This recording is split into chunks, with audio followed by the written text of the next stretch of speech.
What is up, ladies and gentlemen? Midnight Sly out here again with Nocturnal. This is episode 7 of Night Shift, and today we got ourselves a banger of an episode because we are going to be talking about mental health and stigmas around mental health. And before I begin, I think it's important to address that. I mean, of course, like every episode says, we don't have necessarily credentials to be talking about any of the shit we're talking about. These are just opinions. But I'll just come out and say it. I think both of us have seen therapists before, right? Yep. Okay, so yeah, you've seen a therapist. I've seen a therapist. So we have a little bit of background on this particular topic. I mean, on the Echo episode, he's like gold, I'm diamond, which most people who make up videos on that shit are like grandmasters, top 500. So like, just an example. But this one, we actually have a little bit of ground. And yeah, a little. So just a little bit of ground to talk about it. A little foot in there. And so I want to start this off by initially starting off with people who complain about mental health are lazy.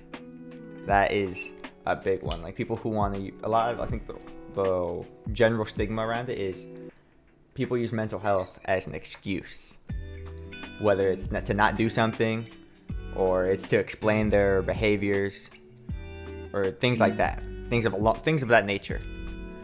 And for me personally, and that's funny because I said this to to Nocturnal right before this began, like I think we're gonna disagree. I find a little bit of truth in that, just a little bit, for the fact that like, okay, so mental health is a problem, and I know there's not a cure, but people can find help for it. There are resources out there available, free ones too. Mm-hmm. So on that notion that people use mental health to explain or excuse themselves, I don't necessarily find it to be true right off the bat. It's more of a case-by-case scenario. But the reason why it's even a stigma is because it happens. There's definitely people out there who use it. And pretty much every apology video, if you watch YouTubers, they have some condition that they just hadn't told their audience, and that's what made them do or not do whatever they're in trouble for.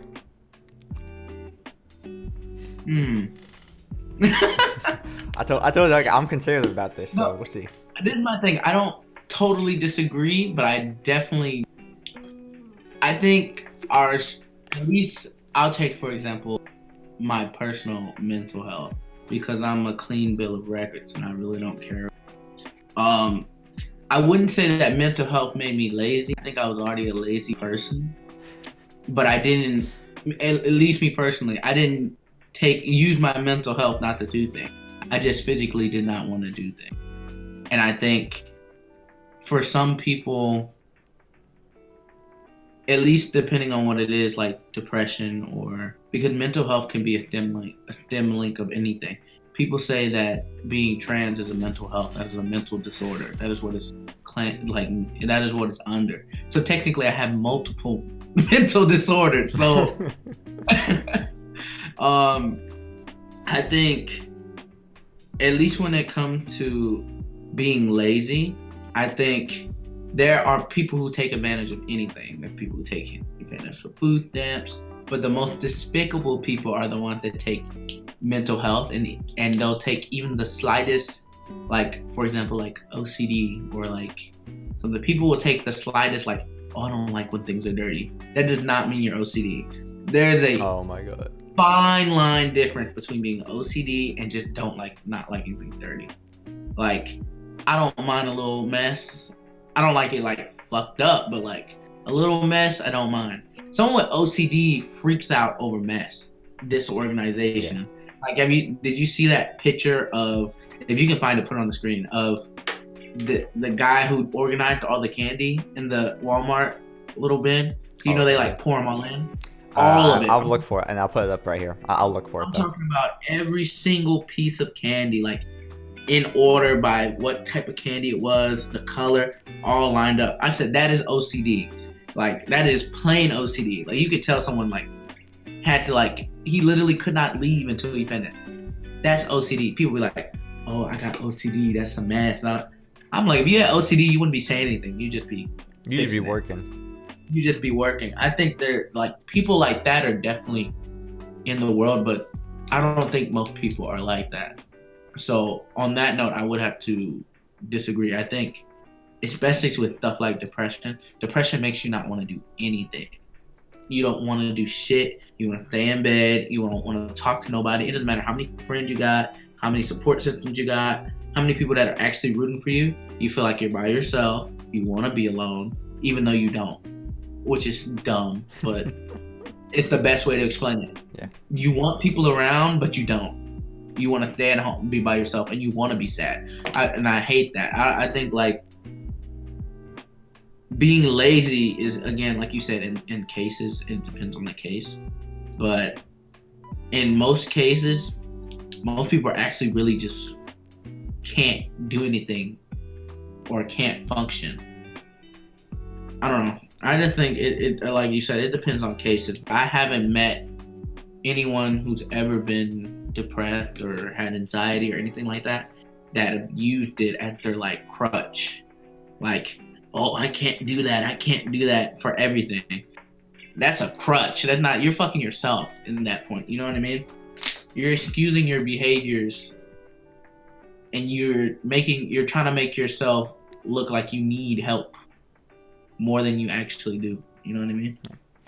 Well, for that, I'll say, the simple saying, one bad apple spoils the barrel, in which case that, I personally have not met somebody or known somebody to explicitly say, oh, I did this bad thing because of my mental health. Because most people don't want to cross the line to begin with. They don't want to admit something is wrong with them, which goes on. Well, that girl, I don't know if you've seen the Twitter news, but there's a girl I don't know who she was dating. I think she was dating a dude named Connor, and she cheated on him with another YouTuber named Fitz. Yeah, I saw that. Turns out she had another dude. She was cheating on all these dudes. I was depressed, and I was, what? Yeah. You're depressed, so you went out and got some dick when you already had dick at home? Another YouTuber named Trisha Paytas. She faked not only having multiple personality disorder, and it literally on the thumbnail of on the title of the video it says exposing my personality disorder, and it's like my alter ego comes out on camera. And then the other one was she faked being trans, where she says I'm actually a man, and then that was a long time ago. And I know, of course, being trans doesn't necessarily have to mean you have to dress to the gender that you feel that you are, but like, she has not mentioned, the thing is, like, she just has not brought it up again. She made a video saying, like, I'm a trans man, and then has not brought it up again at all since. And it's not like she has pressure. She is a rich YouTuber. She has all the resources in the world if she wants to seek transition to go follow that transition, because some people just don't have the money for it.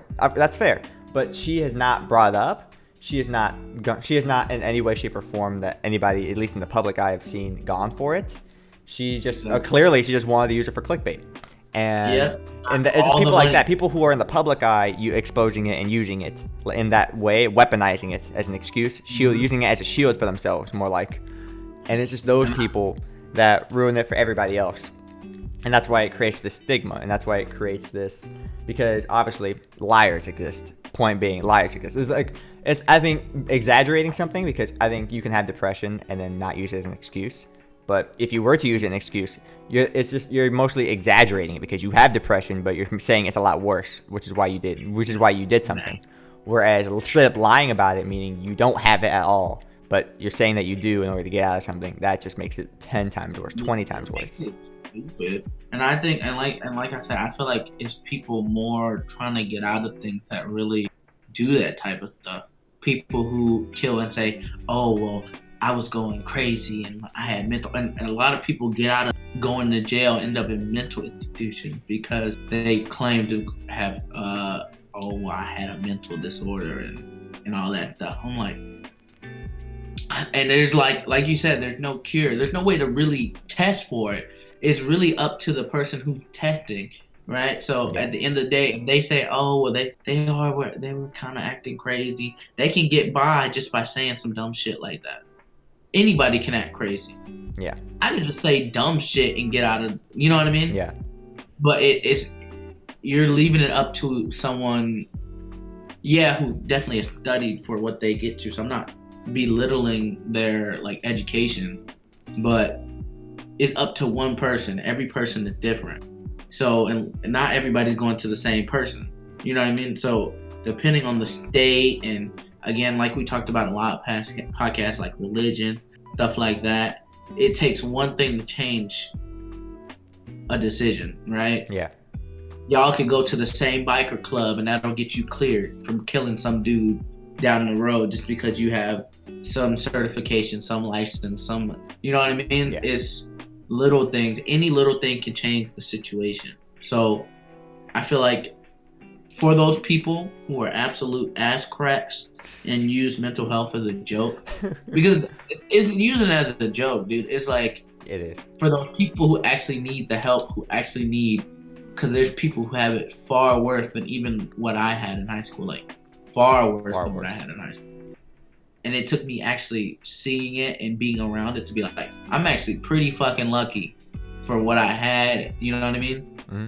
People are using the resources that people need just so they can get some type of emotional barrier from other people, wasting other people's energy when you could just get off your lazy ass and do it yourself.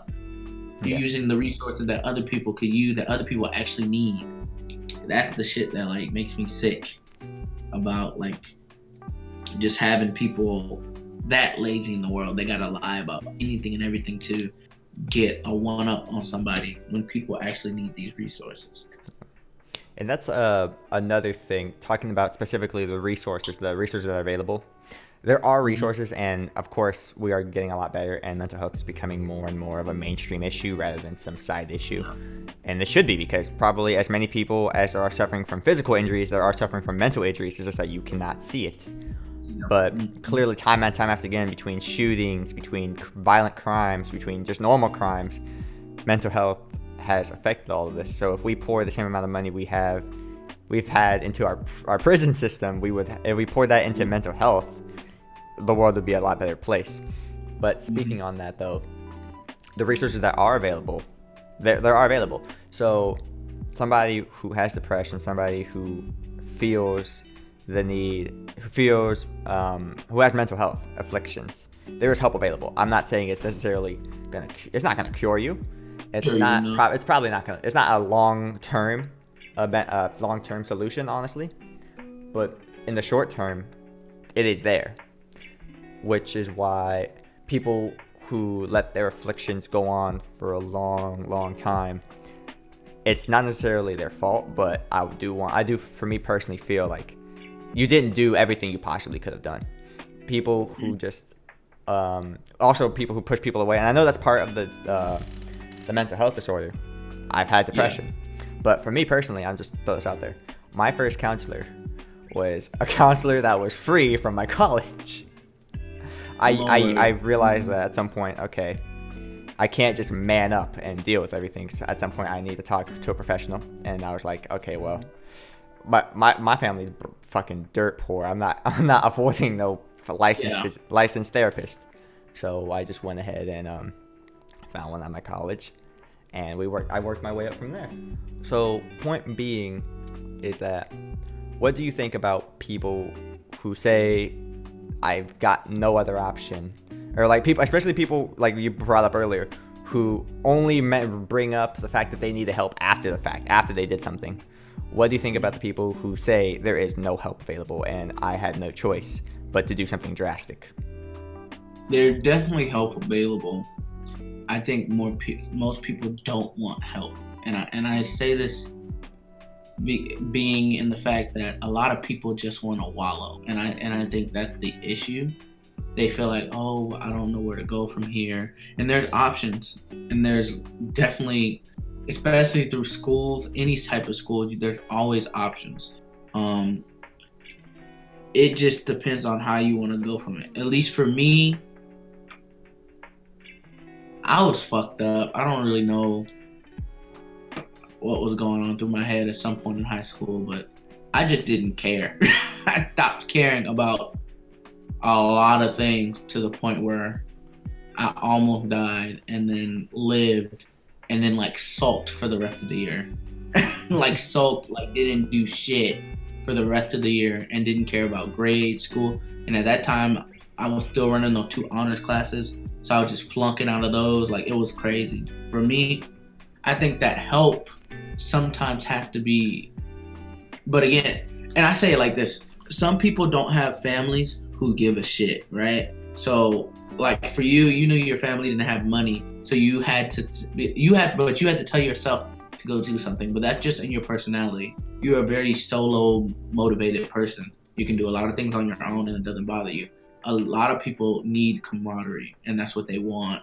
They want somebody around them to help them and push them. But sometimes having people with the same like minds around each other is not good. Having 6, 7, 8 people that are depressed are not going to push each other forward. I'm going to be real honest. It's not. I've been in that situation. Having 8, 9, 10 people with the same mindset gets you all killed 100% of the time. If it's not for the fact that someone else stepped in and pushed me forward, I would have been just like the people that I fucked around with, right? I think that resources are only useful if they're used, and the only way they're used is sometimes by force. I was forced into therapy. I had 3 therapists at one time. Okay. I was forced into therapy. I wasn't like, oh, I'm gonna go see a therapist. I was forced to go see one. I was forced to be hospitalized. It wasn't something I chose by choice. And I feel like it really just depends on the type of person you are and the people that are around you. Some parents don't care enough. You know what I mean? And especially at the younger ages, I think older ages, it's definitely on the adult. You have to know when you fucked up, right? Like it's when enough is enough. You saying, well, I don't want to live no more, and giving up is, as an adult, there's no one besides friends and family, if you have them, that is going to hold you back from doing something crazy. Yeah. As a kid, at least you have someone, if they care, that'll be like, okay, we need to get you fixed. And I think it's really, everything about this is really situational based. Yeah. Which is kind of the sucky part. Yeah, that's the whole other part of why people don't take mental health as seriously as physical injuries, because physical injuries they don't matter really pertain to the situation. A broken leg is a broken leg. Head injury is a head injury, regardless of financials, regardless of how many friends or family you have. Whereas mental health, the seriousness of it can be very much differ depending on somebody's social status, economic status, and so on and so forth. But on the topic of somebody who, especially on the difference between like adults dealing with mental health and kids dealing with mental health, because a kid is legally, so we're going to go with what the legal definition is, below 18 and under. So below that, first and foremost, it should be the kid who is dealing with mental health issues, as well as the parents, because the parents should absolutely claim responsibility. Like, oh, little Johnny didn't tell me that he was going through this. Had he done that, and by the public, no, it's your responsibility. Just like it's your responsibility to make sure he doesn't break his leg, it's your responsibility to see when your kid is going down the wrong path and do something about it, not just let it go and hope it's a phase. Parents who say it's a phase are absolutely just passing on the responsibility, passing the buck down, hope, and they are the kind of people who see a bomb and just want to ignore it. Those are the worst kind of people. But for the purposes of this podcast and for your discussion, we'll go with just adults dealing with mental health, because kids dealing with mental health is something that a kid necessarily should not be blamed, because they have a lot less resources than adults do, even because a kid cannot drive himself to a counseling session. A kid doesn't have money even to go and seek a counselor. A kid, just like a kid isn't necessarily legally bound to stop themselves from, like, just like a kid isn't put at fault when he commits a crime, because the first thing you do when a kid commits a crime is you call the parents. Same idea is what I was trying to get to. So in that situation, we'll just go with the parents, and we'll just go with the parents should have been knowing that these kids were dealing with this mental affliction. I don't know. I feel like parents should definitely see a change in their kid. You spend every day with them, whether it's 2 hours, 5 minutes, you know exactly how they act from watching them grow up. I feel like and I do want to talk about this because I was just thinking about this. Like wealthy families versus like having middle class or lower class families. I feel like it's actually the wealthier kids that have way more issues, and I'll tell you why. Most of the time, the government covers most of the counseling and all that BS as long as they have some type of insurance. But we'll get to people who don't have insurance. But wealthy people, it's funny because I met this guy again in a hospital, and his parents were dirt, like I'm talking about rich, wealthy as fuck. His dad came every 2 days in a suit, and I was only there for a week. So the 2-3 times that I saw this kid, he hated his life. His dad came in there one day, and I guess he was trying to be quiet, but he had a really like deep, loud voice. So like, of course I could hear him, and I was just eating my food, trying to mind my business. But dude was really loud. Everybody kept, yo, this dude's capping. Man was like, I don't know why you're acting like this. You have a great life. We buy you everything you want. You have a car. You have a TV. I'm talking about just spitting off at the kid. I'm sitting here like, is that all this man is thinking about? All these, like, it's funny because the wealthier kids, they have way more resources and they have the time and the energy and the money. Like the money, I think I stayed there only for a week and I had to pay $9,000. A lot of these kids have been there for months. Like the bills to stay in a mental hospital are insane. That was just 1 week. I'm still paying that back to my mom right now. Like that's a lot of money. And so this kid, money is not his worry. He wants to feel some type of love from his parents. But all he gets is that same, well, shit, we buy you everything. What do you need to worry? Expectations. Sad. You have these same expectations. Because I make money, I shouldn't have to be sad. Money is not the root to happiness. It's funny because if you look at all the artists that have died by suicide or ODing or something like that, it's all because they were sad while they were putting smiles on your faces while making music and doing all that type of stuff. It's the people with the most money and the most resources that go through the most shit. It's crazy to think about that. You would think somebody with lower class, like, doesn't have that much money, who have to super grind to get anything they want. But they I'm not saying that they have the best mental state, but those people, because they have such good head on their shoulders, they know what their worth is, right? Yeah. Versus people who were born rich, who all they know is, well, I know I'll make it somewhere because I have my dad and my mom does this and, all this stuff. I think they're the most lost when it comes to things like that because of the fact that they have everything laid out in front of them. They just have to pick. They don't really get the option of being like, well, if I don't do this, I can't get this. It's just, oh, you want that? Here you go. Yeah. You want that? Here you go. It's crazy to think about that. The people who have it the easiest also have it the hard. You know what I mean? Yeah, I could see that mentally wise, not physically wise, mentally wise. Yeah, but mentally, mentally is big key. Big key. Physically, like I said. But here you go. I fully agree with that because when you're at the top, you have essentially nothing to do because there's no fear of failure because no matter what you do, you have a safety net, you have a blanket right there. Exactly. So whereas people from the poorer side of the spectrum, they don't necessarily have time to reflect on what will make them happy or time to reflect on if what they're doing is going to make them happy in the end because what they're reflecting on is how am I going to put food in my stomach? That's what they're reflecting on. What they're reflecting on is how my parents are doing all this shit for me. This is from my point of perspective. My parents worked hard all their lives.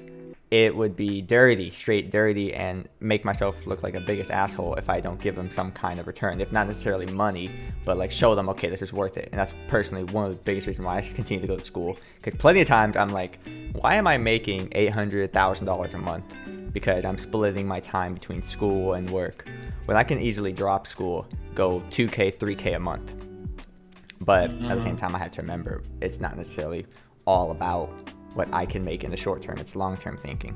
And that's the biggest thing for people who, especially kids, people who grow up in luxury, because they don't have all long-term thinking. Their long-term plans are already settled. They have money. They're going to retire nicely. So what do they do in the short term? And especially because of the expectations we talked about earlier, you know, they're thinking, okay, well, they're starting to listen to their parents. And I've always wondered about this. I wonder if they ever listen to their parents and think, well, shit, it can't be, why am I unhappy? It can't be because of what I lack, because I don't lack anything. I have this, this, and this, just like my parents say. So if the problem isn't what's around me, it has to be me. That's what I always wondered, if that's what rich kids think all the time. And to that, I kind of have to feel sorry for them. Yeah. I think situational, and we said before, situation has to do a lot with mental health. I think we're not in the same bracket. I think I came from very middle class. I'm not rich, but I'm not poor. I did struggle a little bit, but I wasn't dragging myself around, or like my mom bought me what I needed, or I had to get a job and I'd buy it myself. But I never had to worry about not eating often. You know what I mean? Like, versus like some of the friends that I have that did have about, all right, am I gonna have food this week? Or I think, and that's where most of my kindness kind of came from. If you know me, you know I'm one of the nicest people, and I'll let people fuck me over and still be nice to them regardless. And I think that's one of the biggest flaws that I have. And I think that's a big continuance of why I have the mental disorder that I did and still do have, some of them. It's because I give my all to everyone, and no matter the situation, and I don't expect shit back from you. It's something where in my situation, because I'm middle class, I'm able to give to everyone, whether they're rich or poor. Where in other cases, people who don't have anything don't have, it's not that they don't want to give, it's that they can't, and I think that weighs on them a lot. And a lot of people in lower classes usually have to take care of like siblings, or if they're their only child, they're by themselves a lot, especially if their parents are out grinding for work. They're at home by themselves, and I think that's really what can change situations. Do you have siblings? Are you the oldest sibling? Being the oldest sibling is the worst. And I'm not even the oldest sibling, but I already know that. Like, being the oldest sibling, especially for more than two, is the worst. You have so much responsibility. After that second kid is born, you don't exist. You don't exist. You do not exist. Everything that they used to do for you, they will never do for you again. They expect you to be like the seventh of, like, they expect you to be the third adult in the house, depending on your household. Like, I used to be so mad at my sister until I realized all the shit that she had to do, and I'm like, damn, she had to do a lot. Now it's funny because the roles are switched right now, where I'm doing. Like, I've been working nonstop for the last 2 weeks, and like, haven't been able to breathe. My mom's like, "You gonna stay home today?" I said, "Nope, gotta work." I like barely stay at home, and then when I'm at home, I'm asleep. So the roles are switching. Like, I'm paying bills, buying food, everything just like flipped around, and it made me finally realize how I don't know how mentally she was feeling in those situations. You know what I mean? Mm-hmm. Like, I took a lot of things for granted because of how I felt. But at the same time, I'm wondering, okay, how does she feel taking on all that stuff, and on top of that, still having to be an older sister to me, which I did not make easy. You know what I mean? Yeah. You know, on the topic of how family affects mental health,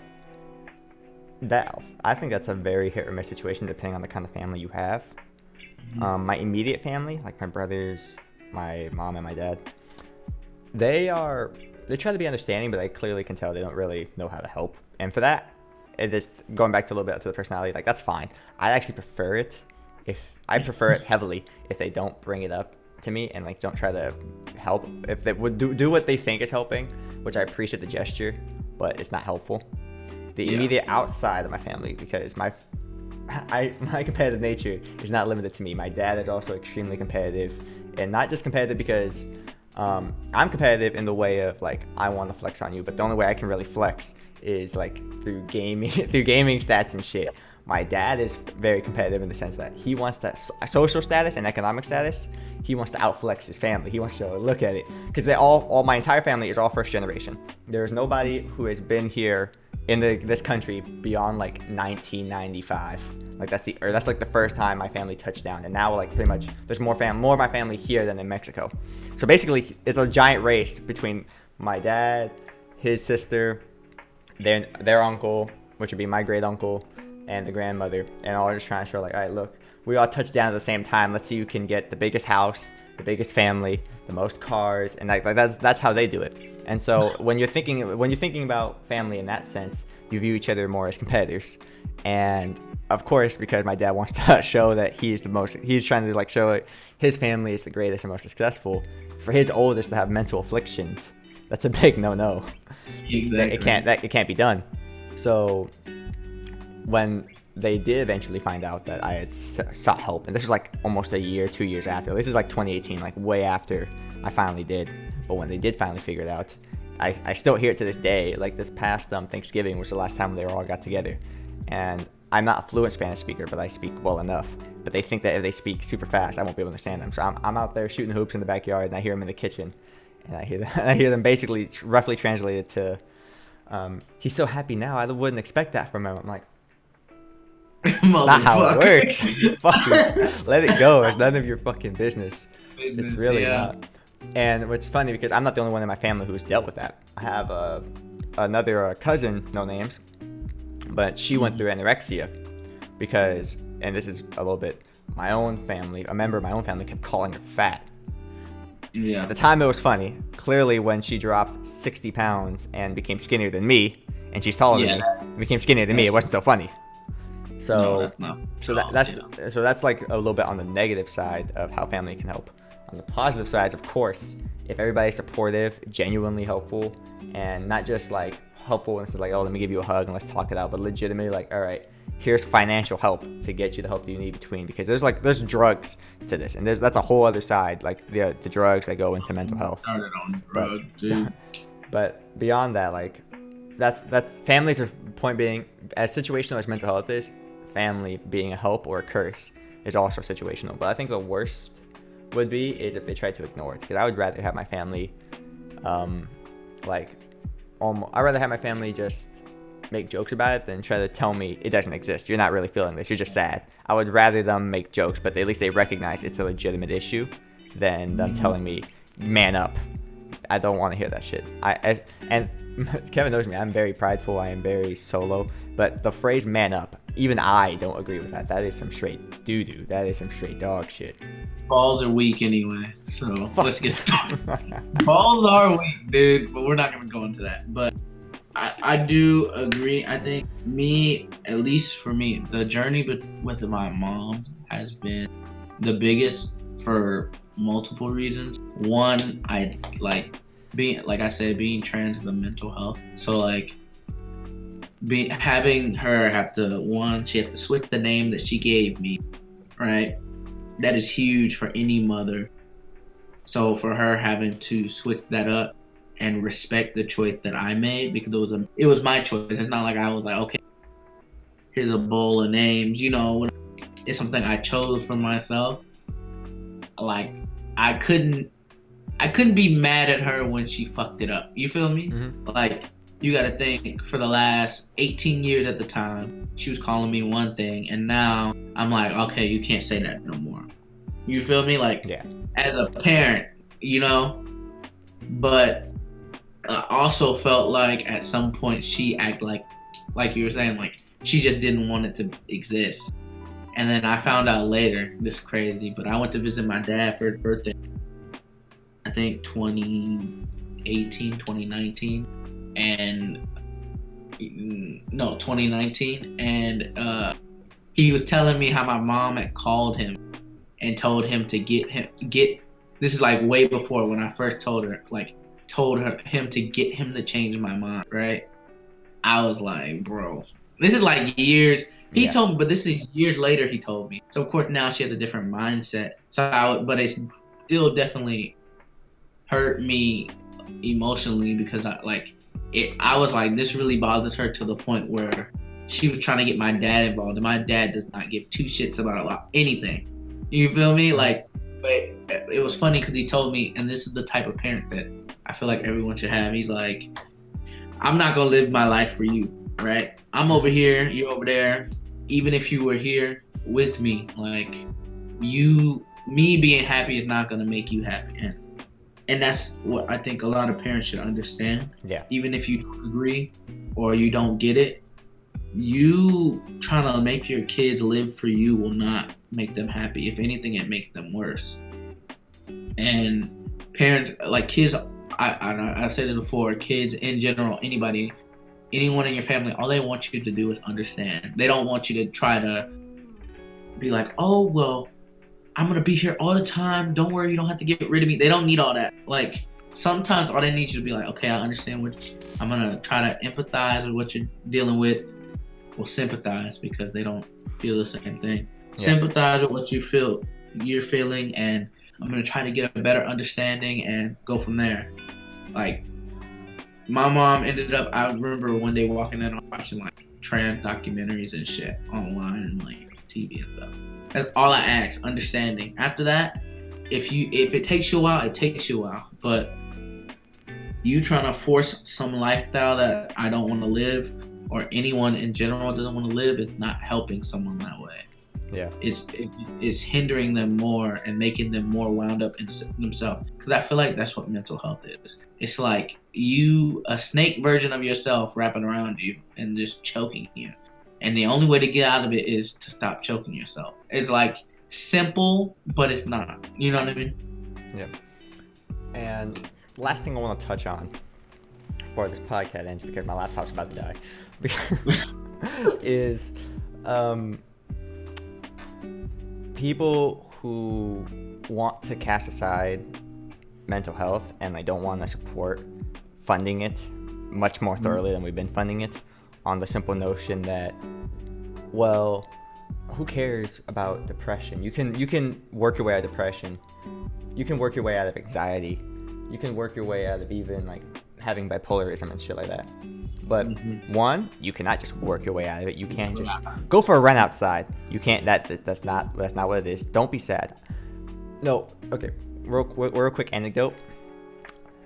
This is so range. I'm gonna tell you a mental health story that happened at the dentist. I was at the dentist, right? And I had a chip on one of my teeth. And the dentist was like, that comes from biting your nails a lot, which she was fucking wrong. I had a chip in my tooth from like middle school. But anyway, so she looked at my nails, and I don't bite my nails, but she says, look, see, it shows you're biting your nails. It shows, and she's telling this to my mom, who happened to be there not even for me, for my little brother. And she's telling this to my mom. She's like, look, see, it shows he's very sad. And she goes up to me, and there's like some 80-year-old Indian lady, so I give her a slight pass for not being as informed or as woke as she possibly could have been. But she looks at me and she goes, and this is when I'm like 17, and she goes, what, you're so young, what do you have to be sad about? I'll go, fuck yourself. A lot, bitch. Fuck you, bitch. Fuck you. But anyway, continuing on the point of, like, there is clearly, yes, I would agree that there's like a level between depression and schizophrenia. Very different. Very, I understand why you would consider one way more serious than the other. But to not want to fund a system that can help schizophrenia because you think depression can be healed by taking a walk outside in the park is the most stupid concept I've ever heard. And yet it is used constantly again and again by politicians on the reason why they don't want to fund mental health. And it's just completely retarded. It is, and you gotta think of it like this. Everything has a broad spectrum.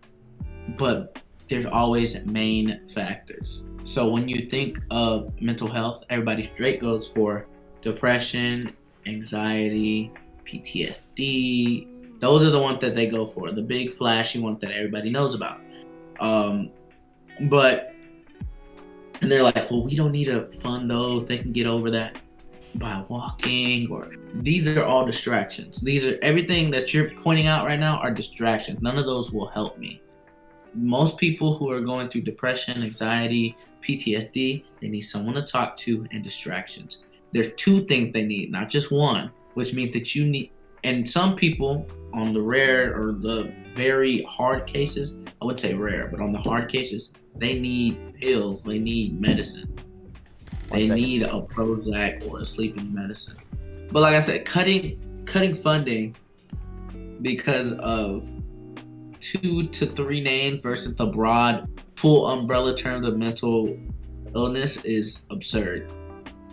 Yes, okay, some people do get over depression by working out or, going outside. Some people do. That is on certain cases.